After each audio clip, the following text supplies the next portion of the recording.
Hi, thank you all for watching this video, and thank you all so much for the very sweet comments. So, from the comment section, there's Sagar, and you said, I have Godox TT600. It has no TTL mode. Hey, do you guys know that Godox is a Chinese brand? God stands for sun, Ox stands for new, so Godox.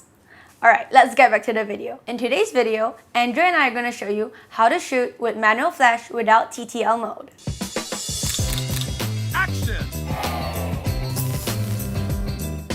Sagar, thanks for writing to us. You know what, Helen? Give this man a free e-learning. You can choose any e-learning you want because the question that you ask is so relevant. And when your questions are chosen and featured in our episodes, you win yourself a free e-learning. So Sagar, head on to our e-learning and choose any title that you like. So back to your question. What happens when you have a flash that has no TTL mode? So my question is this: how do you end up buying a flash with no TTL mode? Well, that happens. That's because that you do not know what feature to use in your flash. You buy your flash first. So in future, head on to our YouTube channel, head on to our e-learning sites, learn before you start investing in a flash, but all not too late. How do you settle this issue now when your flash doesn't have TTL? Simple. I'm just going to turn my flash to manual mode because I know that TTL fires the flash twice. There's the pre-flash and the actual flash. Let me show you what I mean. When I have my camera on TTL mode and I reduce my shutter speed to as low as just 5 seconds and then I take a shot at you, do you notice that the flash fired twice? The first flash, this one, that's the pre-flash.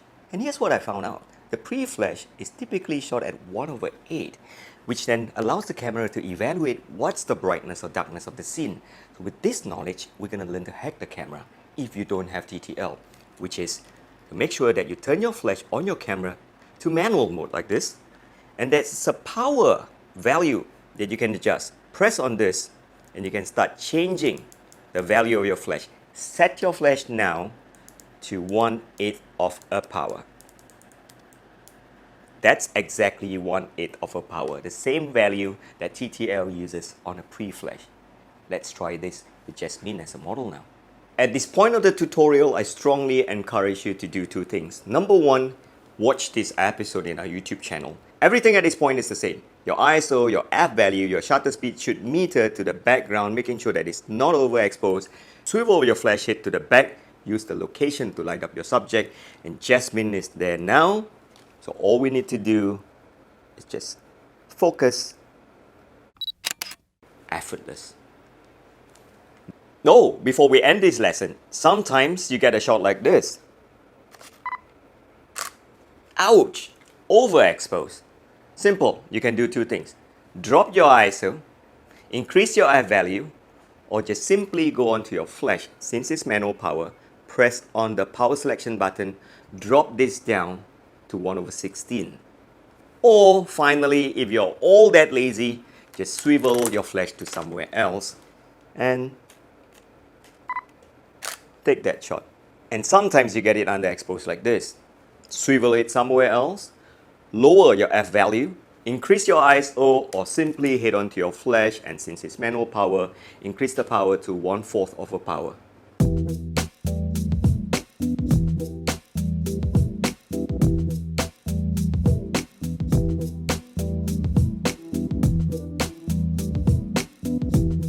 I hope you enjoyed the lesson today. Remember to like and subscribe.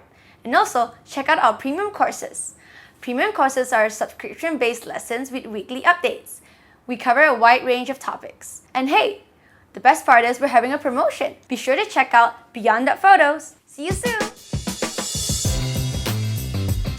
Thank you for watching Take that shot. Oh, I'm cheating no one. I hope you enjoyed the video. Premium courses is a weekly and subscribe now. Bye! So head on to